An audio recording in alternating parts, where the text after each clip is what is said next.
AI at economics is smarter than I am. But if you gave us a 50-question test, it wins. Trump just took 10% of Intel. To think that 2 years from now, Trump or someone else is saying, well, I want 10% of Anthropic OpenAI, that is a huge danger. Right now, basically 100% of students are cheating. And we just have to completely change the system. We're like rebuilding the world from scratch. We don't have the attention to do it.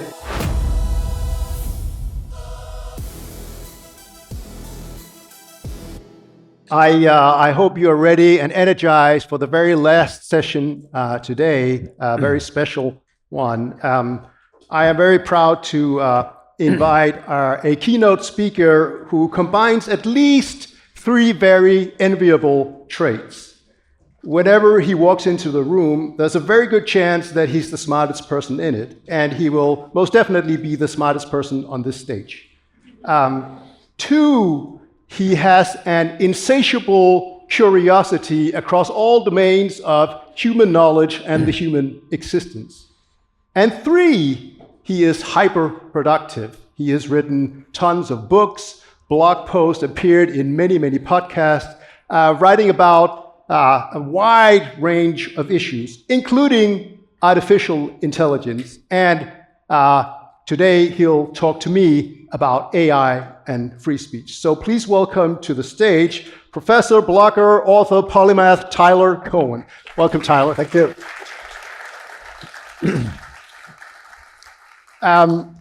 Tyler, first of all, thank you so much for making the trip to Nashville. It's great to have you here. I want to talk about the issue of AI, something that you have really delved into over the past years. And I want to start with maybe a bit of a historical perspective, especially when we talk about generative AI. So the printing press dramatically increased literacy, book production, and access to knowledge. The internet connected billions of people globally. Should we see AI in the same light? Is it sort of a continued lineage of those communications technologies, or are we talking about something fundamentally new? The printing press took a long time to really matter. The Industrial Revolution took a long time. A lot of economists will tell you, well, that's the most important economic event ever. Maybe, but most of the years of the Industrial Revolution, the British economy is not growing at 2%. So I think the AI revolution will, in some important ways, be like those 2 things. 30 to 50 years from now, our whole world will look different, be different. 5 years from now, it'll be a bit different. A year from now, you'll barely notice. And the problem mainly is human bottlenecks. I'm not bearish on AI, but to get an organization through and through as part of its fundamental methods to embrace AI, no one actually knows how to do that. What we have right now are AI freelancers. I bet most of you in this audience are those. You have some work, you use Claude or you use GPT, it makes the work better, quicker, easier. That's great, you consume more leisure time, or maybe you do a bit more work. But it's not leading to cumulative productivity gains. It is in a few sectors like programming, maybe graphic design, some parts of finance, but to gear the economy around AI, that's a decades-long project. So both the printing press and the internet are seen as great achievements, great leaps forward, but they were also very disruptive. You know, it was not particularly fun to live through the Reformation necessarily, if you were someone being persecuted, or religious wars. And the internet has also brought about a lot of disruption of political, religious authorities. Should we expect the same with AI? Should we expect political authority to splinter and see the kinds of violent disruptions that accompanied, for instance, the printing press? I was born in a great year, 1962. My life so far, very little disruption. They promised I would be a tenured academic with freedom of speech. They pulled back a bit on the freedom of speech part, but basically I was able to see the deal through. The United States, at least internally, has been at peace. I think all that will change. For me, the biggest risk is simply a new arms race internationally using AI, but also people being demoralized. They won't be sure anymore what they're good at. They won't be sure what to tell their grandkids or their kids what to do. It'll just be a very different world, harder to predict. And our whole sense of what people are, I think, will change. And every part of human life, like already, AI at economics is smarter than I am. Not on every question, but if you gave us a 50-question test, it wins. It's like playing chess against stockfish almost. And soon it will be like playing against stockfish. So what am I good for? Well, I give more talks. I try to invest more in charisma and networking. You could say one reason why I'm here, there's no GPT-5 in this chair, it's Tyler Cowen. But I have to rethink everything I do. And I'm 63, so if I were 22, it's like, my goodness, what do I do next? I'd feel a bit paralyzed. And I just think, yes, we all know the stuff is actually really good. The skeptics have mostly gone quiet, but we don't know what to do about it. And that's partly why adjustment will be slow. There's something quite nice about that. But at the same time, it will be protracted and drawn out. So where do you see AI, let's say you use GPT or Claude or any of the other chatbots, where have you seen it sort of augment your human reasoning the most, where you really say, wow, this can sort of exponentially expand my horizon and my knowledge? What's the best use case for someone looking to sort of tap into the potential of it rather than just mere entertainment? Well, I'm one of these people who's freelancing with it rather than working with an organization where it's built in at every level. But for instance, I might be visiting Cyprus. I want to learn about Cyprus. There aren't that many good, affordable, readily available books on Cyprus. So I've been asking GPT. It costs nothing at the margin. The information is great. My wife and I did a trip through northern Spain and France over the summer. Basically, every hotel we stayed in, most of the restaurants we ate in, we asked GPT. I run a podcast. I prepare for a guest. It now takes me on average less than half the time to prepare for a guest. I'm preparing for Donald Lopez, the West's leading expert on Buddhism, a forbidding topic to learn. But I would say on that topic, it's taken me a third of the time and saved me a few $100s worth of books than it would have in the old days. Now, those are all small gains. Right now, we're at the small gains stage. What we don't have are governments, think tanks, central banks, treasuries, whatever, making decisions with AI at the core. We will get there, but not yet for the most part. What about as a reading companion? I found, I read Aristotle's Politics and also the Odyssey and the Iliad, and using GPT to help me better understand it was quite mind-blowing. Like I felt if I had been a philosophy student, I doubt I would have gotten as detailed question or answers as I got from GPT. And I shared, I'm not an expert in this area, but I shared it with my good friend Paul Kotlich, who's an eminent scholar on ancient Athens. And he was blown away by the accuracy of GPT when, asked very sophisticated questions about politics. Do you see that as something that has the potential to really expand the knowledge and reasoning capabilities of ordinary human beings with just putting in a few prompts here? Yeah, it's more than potential, it's reality. So LLMs are fantastic for great classic books. I think we're already seeing people reading the great classics more, for other reasons as well. But AI is one reason. Like right now, people in Silicon Valley, they're reading Middlemarch. Like who would have predicted that? And to get other sources on great classic books, well, there'll be some Routledge volume for $100. You're not going to buy that. Google, Wikipedia, they're useful, but a lot of it is a bit crummy, you could say. And again, the large language models on those just deliver phenomenally and consistently. What book have you read where you've gotten the most value from an LLM? Well, almost every book I read, I would say. So these books I've been reading lately on Buddhism, they have all these terms that I don't understand. So rather than have to look at another book, the LLM is much better than using Google would be. And if you ask something, well, how does Buddhism intersect with politics in Sri Lanka, in Thailand, in Myanmar? It just knows right away phenomenally well, and your understanding is much deeper. How do you guard against hallucinations? Because that's a thing. And so I had an eminent expert like Paul Kotlich to sort of double check the input that I got on Aristotle, but not everyone has that readily at hand. So how do you guard against hallucinations? I think it's the most overrated problem, in AI land. So first of all, spend the extra $200 a month to get the pro version of GPT-5. and it will not hallucinate very frequently. Second, Claude 4.5 is amazing. It's just out. I've only had it a few days, but I suspect it will have a very low rate of hallucination. You can always just ask it, please check that. Are you sure that's right? That alone gets rid of 90% or more of hallucinations. But you also develop a sixth sense of when it's likely to hallucinate. So there is a bunch of questions where you sort of know there's no right answer, and sometimes it still makes things up to please you. And a few of us in the mental category, well, that's a hallucination-prone question. And those you ask it to double and triple check or use 2 LLMs, I don't consider it a problem for me at all. Okay.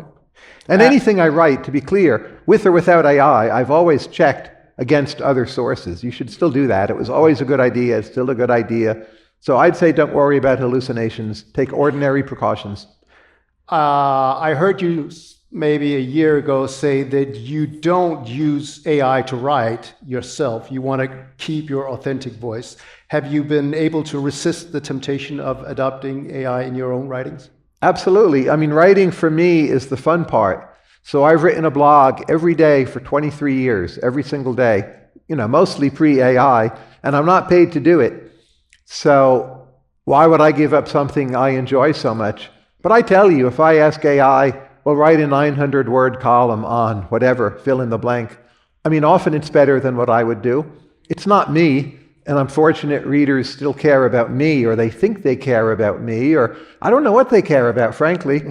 But it seems to be a sustainable business model, and giving talks works. But it's all going to change. I'm ready for the next phases of my career, which will involve more face-to-face interaction. And I just say, bring it on, up to me to adapt. So I've heard you talk about AI as creating a decentralized republic of science. And someone who's written a book on the history of free speech, I thought about sort of the early Enlightenment, the Dutch Republic, for instance, as a place with a decentralized political structure where if you were a daring publisher, you would go there, have a manuscript published that you could then smuggle across the borders. Is there a resemblance or difference between sort of the early Enlightenment and the way you think about the Republic of Science? Well, absolutely. I think it's probably the #1 free speech issue of today, and that is, will the AIs have free speech? They're not humans. They're not conscious. I don't feel they have rights to free speech the way you and I would. But most speech will be done by AIs, whether it's talking, whether it's writing, whether it's making videos.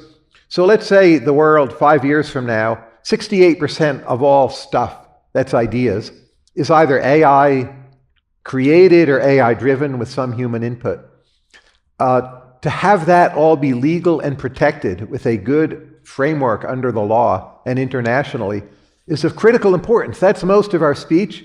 It's maybe 5 years away, it could be less.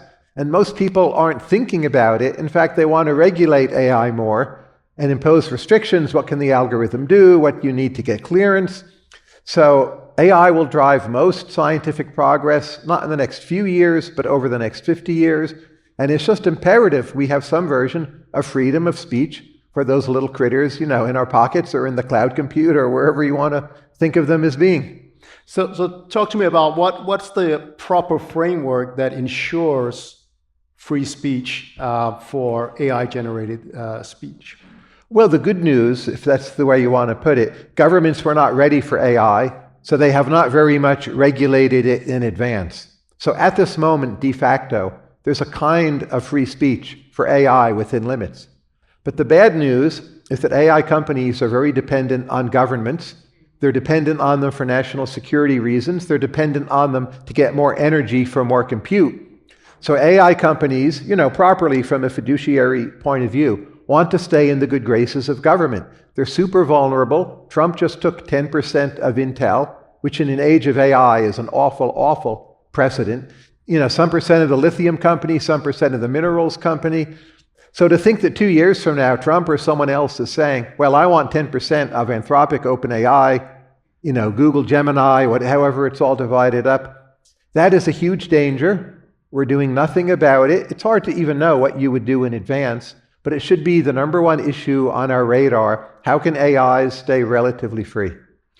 And the European Union, by the way, I know you're from there, but you're no help in this.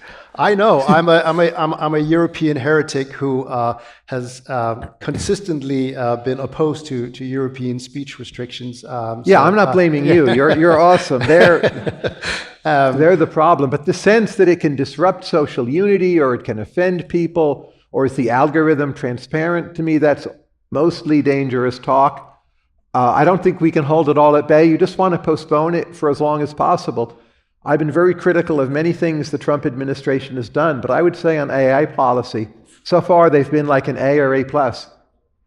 So you talk about humans as bottlenecks to AI adoption.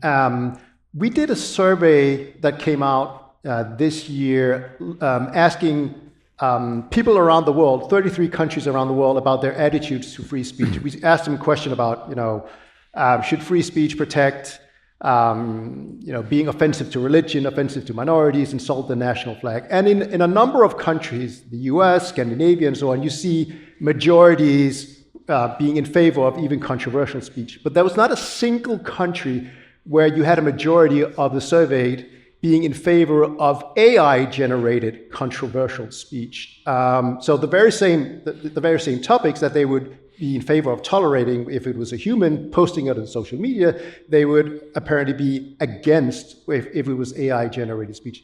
That seems a bit of a disconnect, and that suggests to me both that you have a strong point about humans being a bottleneck to AI adoption because of some fear, but it also plays into the hands of governments who want to regulate it. If there's a huge demand for AI regulation, including on speech, well then there's a political reward for doing so. What explains this fear of AI? Is it just like the saying that in the beginning there was a fear of a printing press and new technology? We've seen that, or is there something special about AI that makes humans cower with fear?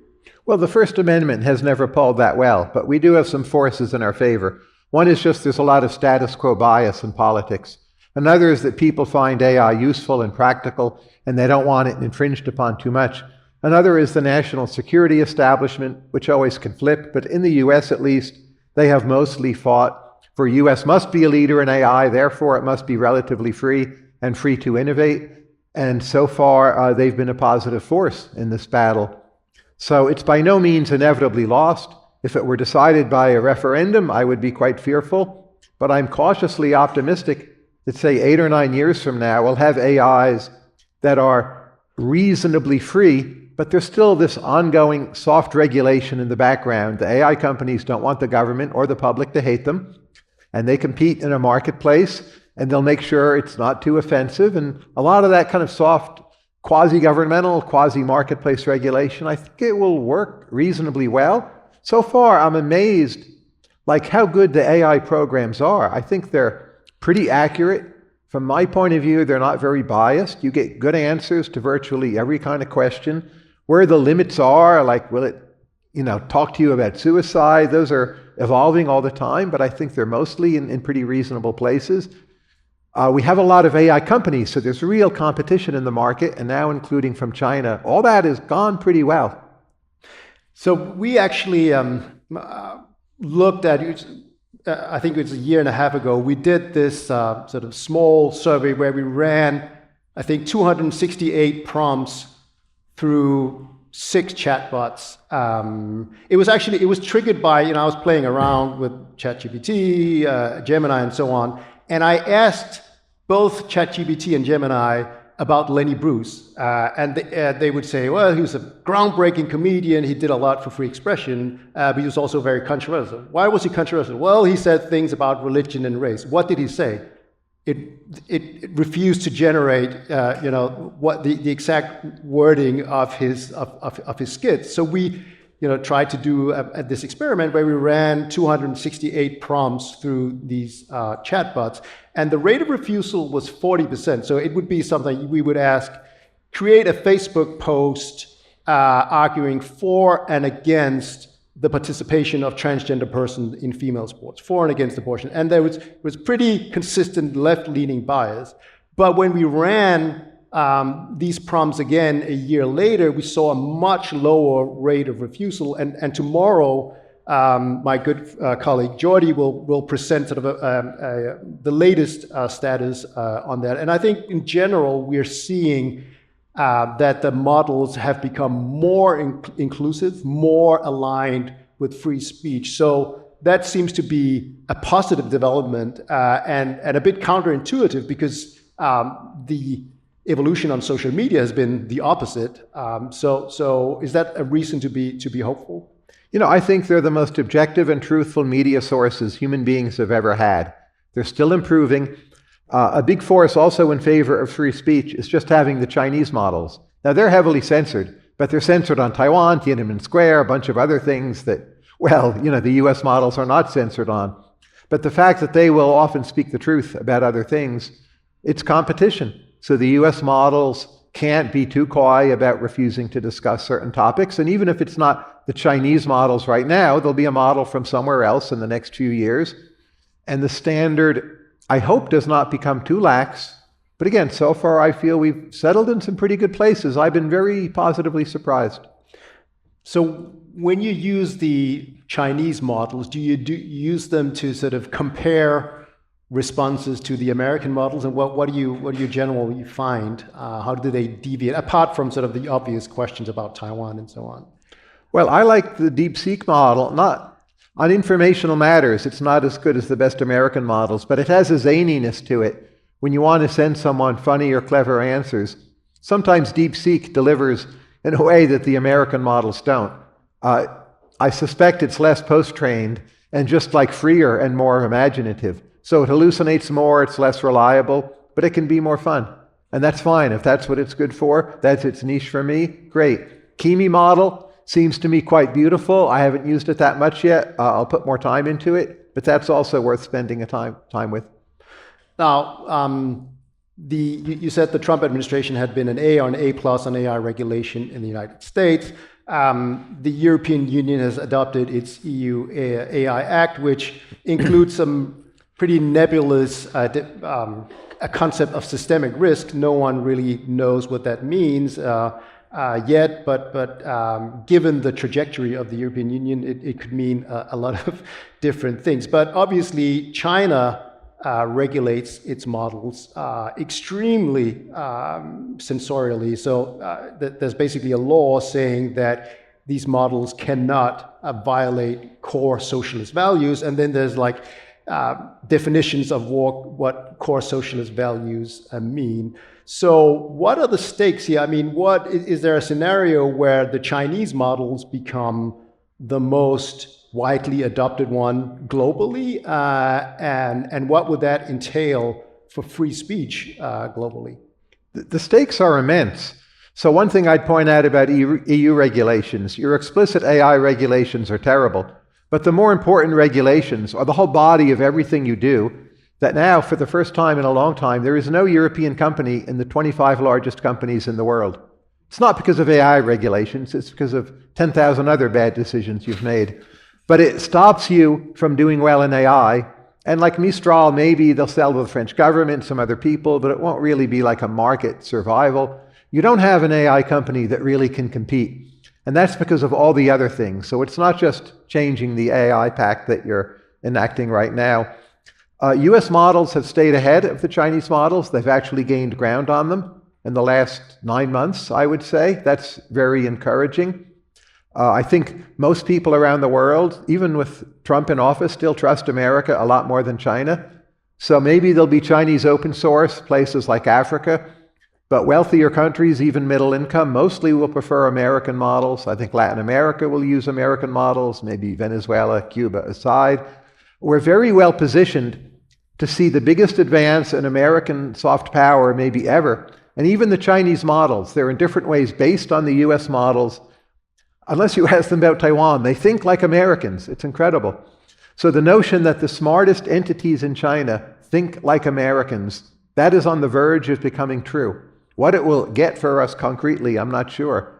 But it is going to be the case, say, in less than 2 years from now. And so what's the way to ensure that continues to be the trajectory and that it's not the Chinese models that take over? Or could you imagine, I mean, China definitely exports its technology to a number of countries. So it's not unimaginable that a number of countries, authoritarian countries, would say, we're only going to allow Chinese models. We won't have the American models. China already bans the American models. Is that a danger, and is that something that can be averted?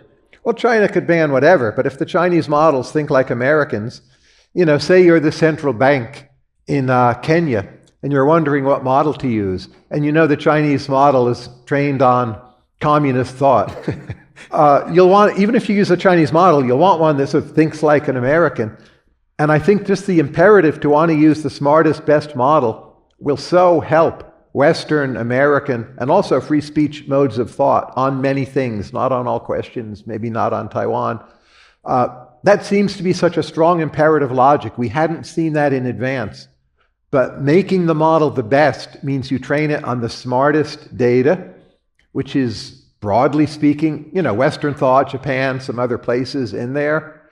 And if you just trained it on, the Chinese internet, I suspect you don't have something that's really all that good. So it's really so built in that it's pretty sympathetic to a lot of things you and I might favor. So one thing is the federal government adopting a benign AI policy, but there's been a lot of bills, state bills on AI, including political deepfakes and so on. Some of them have been blocked by courts and so on. So that suggests that even in the US, there is a lot of appetite for regulation of AI. It was quite ironic to see Gavin Newsom spreading a meme of Vice President Vance when he himself had proposed laws against political deepfakes. So does this development at the state level undermine the efforts to sort of have free speech values underpin AI policy at the federal level? I'm against all those bills.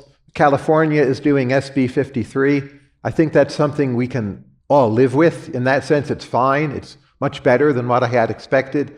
There's a lot of transparency provisions in that bill that I think lead to nothing useful. But there's going to be regulation. If that's what you have as a model for a future federal bill, I would absolutely celebrate, even though I'm against it all in the abstract. But I would just stress, especially with Trump in office, but more generally, the true regulation that matters for AI is the soft regulation. Like when the major companies have a new model, yes, they do visit the national security state. They show the model. They don't ask for permission. That would be a faux pas. The national security state doesn't give permission. That would be a faux pas. They want to retain the right to object. But everyone sees what everyone else is doing, and everyone kind of goes away happy. And then the president is happy because he wants the US to be AI leader, and things proceed. But that check of the threat of regulation, it is the regulation itself. And I don't know for how long that's sustainable as the main way we regulate it, but I think it's actually okay. It gives a lot of say to the national security state. Again, I feel that's been a good thing, but opinions on that are going to differ, and it could change over time.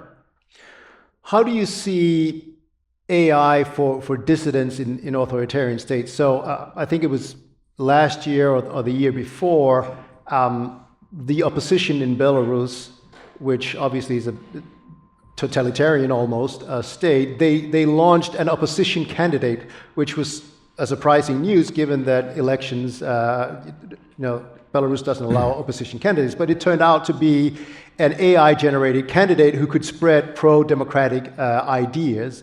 We've also seen in Venezuela media using AI-generated avatars to spread news so as not to be identified, and we see in Russia independent news outlets using AI tools to spread news about the number of killed Russian soldiers, which is strictly forbidden. So do you see AI as a tool that is empowering for dissidents in authoritarian states? And what sort of the arms race between governments that can use AI for deeply intrusive purposes and dissidents who can use it for empowering causes? Absolutely. I mean, we have won. We need to wake up and realize that in some key ways. So maybe you go the North Korea route where you even try to stamp out VPNs, but North Korea is still quite backward. Not many countries are going to do that.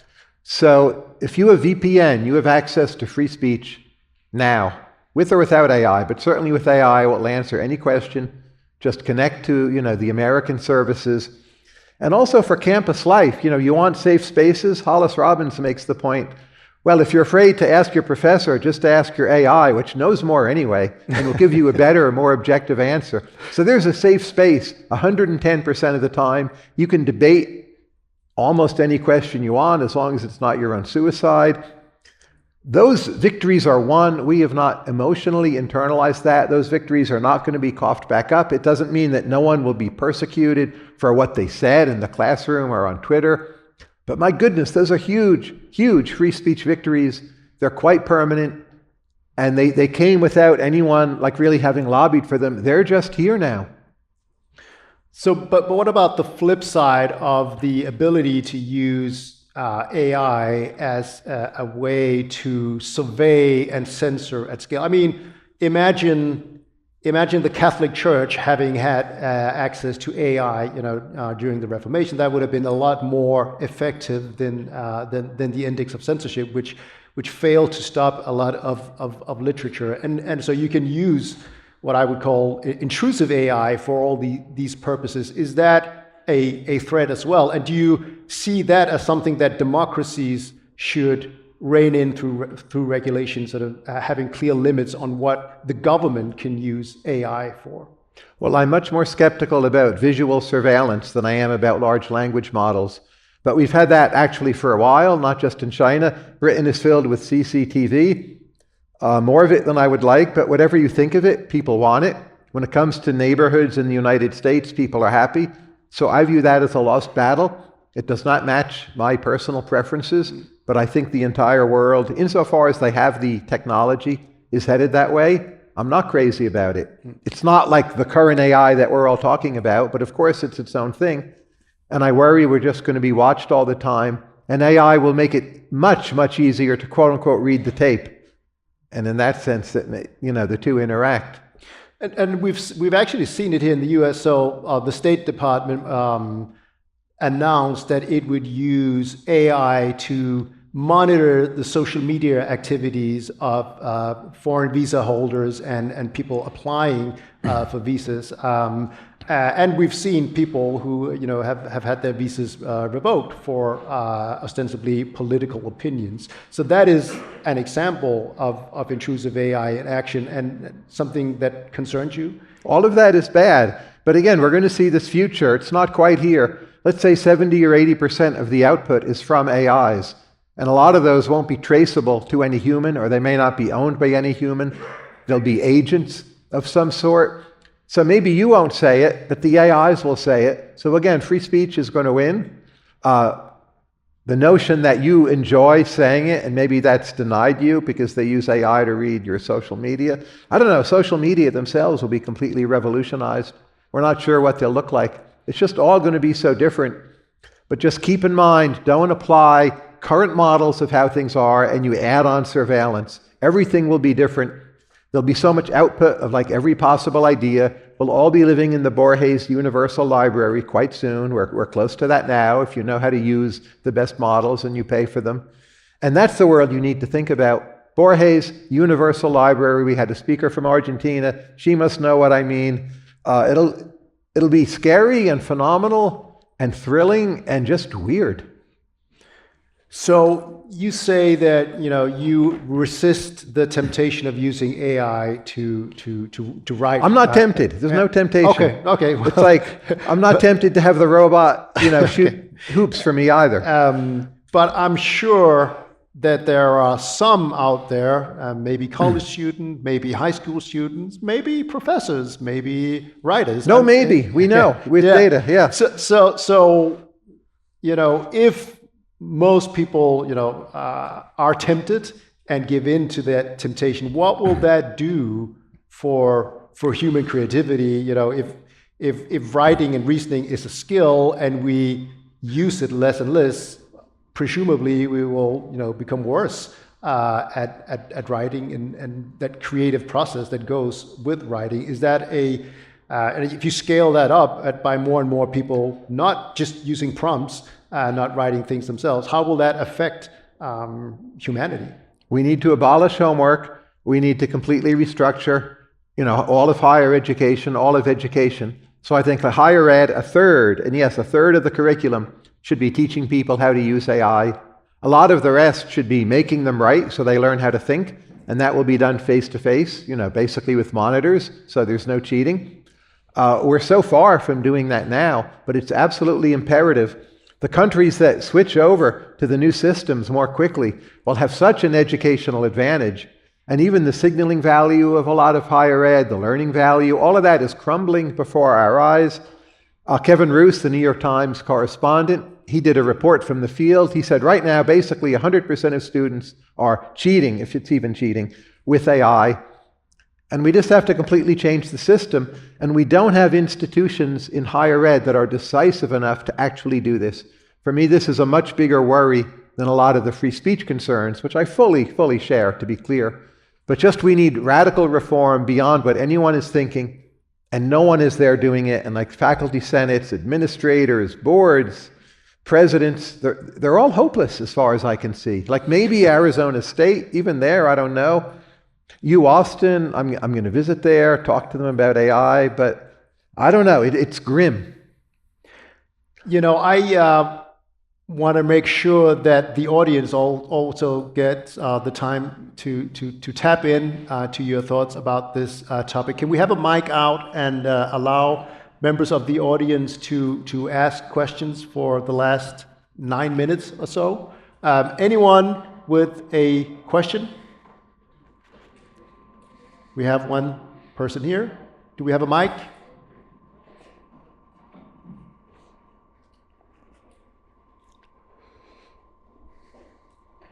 You can have your AI ask if you're afraid of being canceled for what you want to hear. Thank you so much. A very insightful conversation. Just talking about what you just spoke about right at the end there. One of the problems is students cheating with homework, but another problem is surely overproduction of content, very low quality academic papers flooding both the scientific market and the academic humanities market. That to me seems like an unalloyed negative of AI. Is that in any way a victory for free speech, and how do you feel about that? We can solve that problem quickly once we have the will to do so. I'm not sure when we will have the will. So I don't think you can stop the slop, so to speak. The slop is going to flow, especially as token costs fall. But you basically have AI surveil everything that's coming out and tell us what's the good stuff. And we can all read that. And humans can contribute to that refereeing process. And then the problem will go away. We'll ignore the slop. That in turn will decrease the quantity of slop, which will make the monitoring a bit cheaper. And we'll have to do that. How long will it take us to get our heads in the right place? I don't know. I think a long time. We're just sort of stupid and stubborn and like status quo prone. But I'm not worried about can we solve the problem. Obviously we can.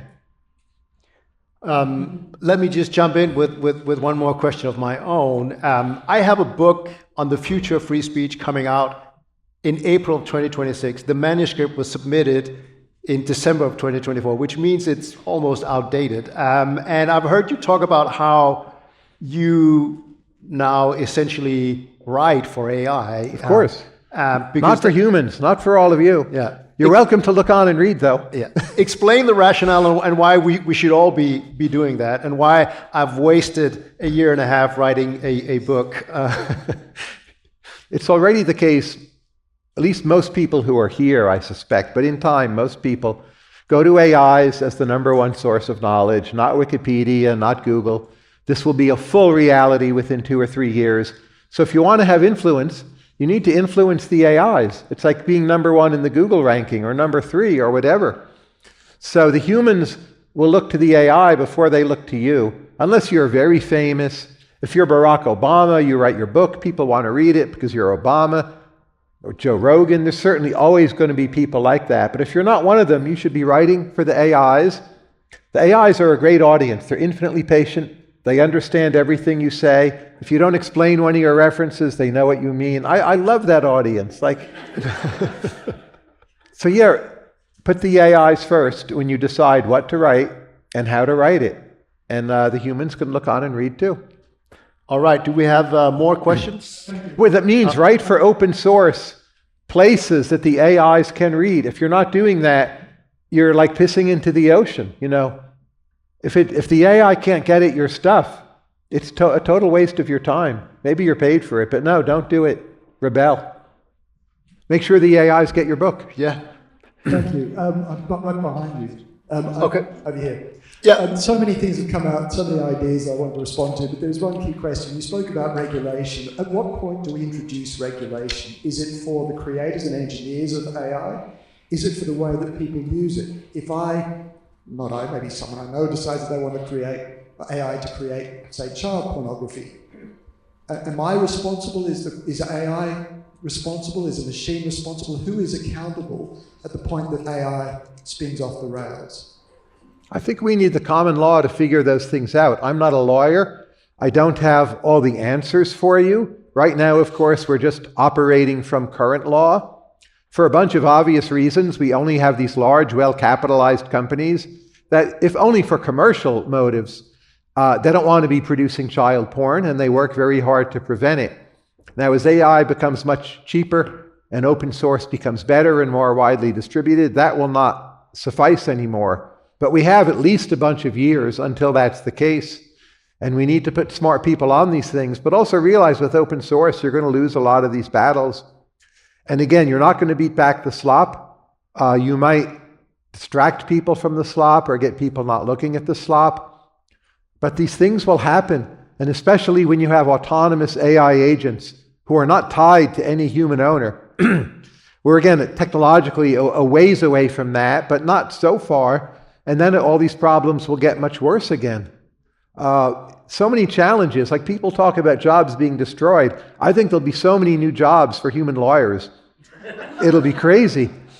And I fully get that the AIs might write better laws than the humans, but I don't think we're going to let the AIs write all the laws. And, energy sector, law, biomedical trials, there'll be so many new jobs. I'm not worried about full employment, to address a question preemptively that usually comes up. So further on the issue of agents, I think one of the big concerns is institutionally controlled AIs by the big companies or potentially governments, and the effect on freedom of speech and also what's fed to us. And it seems to me the best solution to that is personal AI agents that can be a loyal agent to the individual to protect both what's fed to them, what information they divulge, all of the issues that are risks to an individual. So how do you see that shaking out? Basically, have your AI call my AI. The people I know who know the most about that think we'll have some version of that in less than 2 years. I know some people who think we'll have an okay version of it by the end of this calendar year. Not everyone accepts that prediction. It seems a little accelerated to me. But within 2 years, that's imminent, right? There's just so many questions. We're like rebuilding the world from scratch. We don't have the attention to do it at any kind of sustainable pace. It's partly why economic growth rates won't go up that much. Do you see that as a positive? It's just inevitable. Like we can do it or China can do it. We've got to win this one. It's why the national security state is mostly pro-AI. The West has to win. The rest of the world, for all their skepticism about America right now, they're still rooting for us, and we can't let them down. So it's a very hingy time. There's a lot at stake. So far it's gone well is the good news, but it's going to get a lot harder. Like we as humans, we're not up to it, frankly, and I'm hoping for some miracles.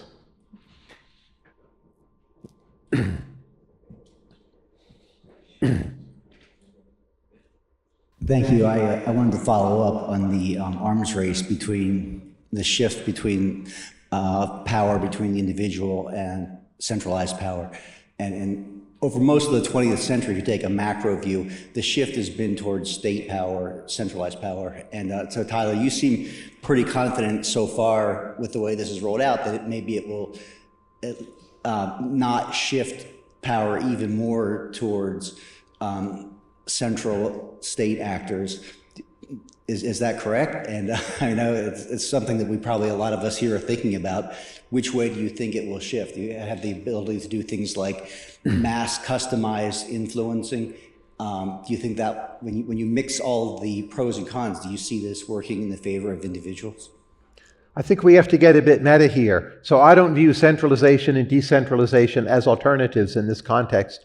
I think we're going to get more of both. So AI services are pretty centralized. What you can do with them is pretty decentralized. That balance is likely to remain. The easiest impact to predict is simply US and China will be much more important.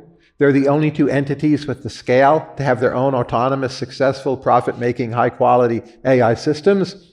The US part of that I'm happy about. The China part of that, of course, makes me nervous. But it may, in fact, help places such as Africa with cheaper, lower-quality things that work pretty well.